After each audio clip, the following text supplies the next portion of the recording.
Hello everyone, I'm Arunima from Knit and Otter, and in this video I'm going to show you how to make the moss stitch in Tunisian crochet.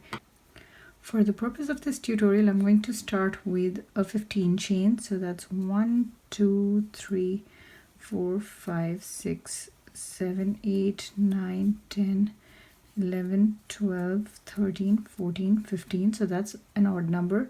I'm going to skip that first chain and I'm going to make my foundation row stitches in these back bars.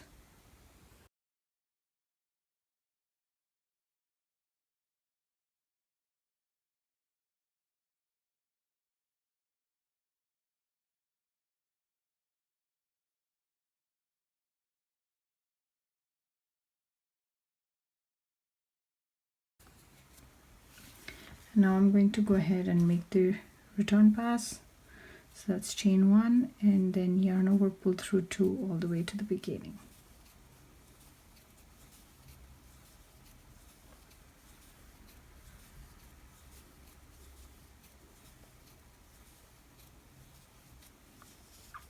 So that's a normal foundation row.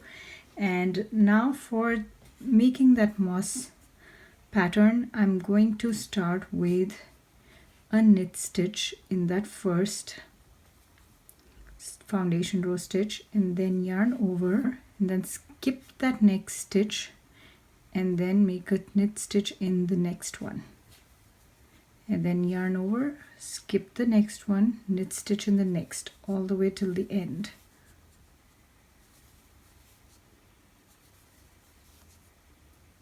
And now we have this last stitch remaining, so just make that edge stitch by picking up the last 2 vertical bars, and then chain 1 and yarn over, pull through 2 loops all the way to the beginning.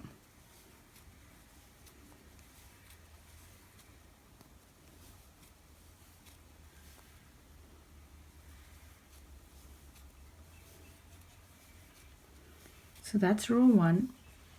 And you see that there is a stitch and a space throughout this row. So that's very much like a regular crochet moss stitch where you have single crochet stitches and then a space, a chain space, and a single crochet and a chain space. So that's how it looks after the end of row 1. For row 2, so this is a 2-row repeat. So for row 2, you start with a full stitch in this first chain space and then yarn over, and a full stitch in the next chain space, yarn over, a full stitch in the next. So this is very easy to make because you don't really have to look for the space where you need to make your stitch. It's very easy to find. And I have this full stitch in this last chain space here, and I'm going to yarn over once to account for that knit stitch at the bottom, and then I'm going to make my edge stitch. So I'm going to chain 1 and yarn over, pull through 2 all the way to the beginning. So your spaces will line up on top of full stitches, and your full stitches will line up on top of knit stitches, on top of full stitches beyond this row. So this will be a 2-row repeat after this. So this is the first row of the repeat, and the second row of the repeat would be very similar to this first row, where you'd, instead of making knit stitches, you'd just yarn over, and instead of making a knit stitch like in that row, you just make a full stitch in this space. So all you have to do is line your yarn overs on top of full stitches and your full stitches on top of chain spaces.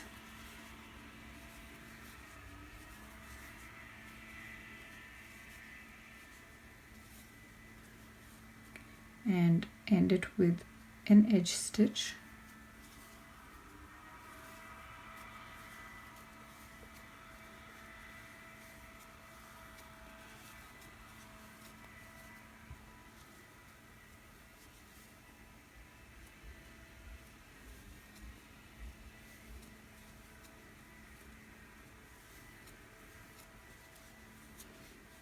And I'm going to make one more row. So here I have this chain space, so I'm going to start with a full stitch and then a yarn over, a full stitch, yarn over, full stitch, yarn over, full stitch, yarn over, full stitch. So this works up really quickly, And you just have to make sure that you don't mistakenly add or remove stitches towards the end. So you'd have to keep track of which row repeat you are on.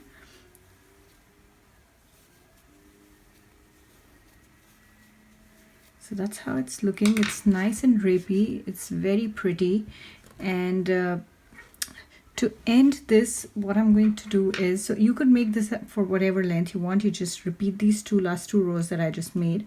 And then to bind off, what I like to do is I like to make, so instead of yarn over chain space, I just, so instead of yarn over full stitch, I make a knit stitch in the previous full stitch and then full stitch in the chain space, knit stitch in the previous full stitch in the chain space. So I keep going all the way till the end.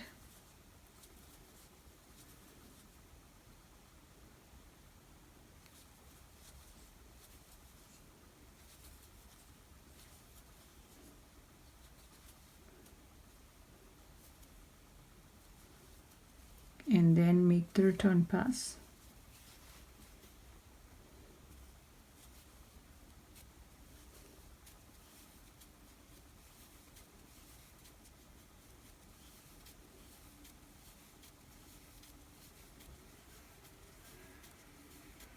And so that sort of mirrors that first row, and I'm going to bind off using knit stitches. So I'm going to knit stitch and I'm going to slip, so using knitwise slip stitches, if that makes sense. So you're inserting your hook as if you were making a knit stitch, but you're going to bind it off using a slip stitch instead of letting the loop be on your hook.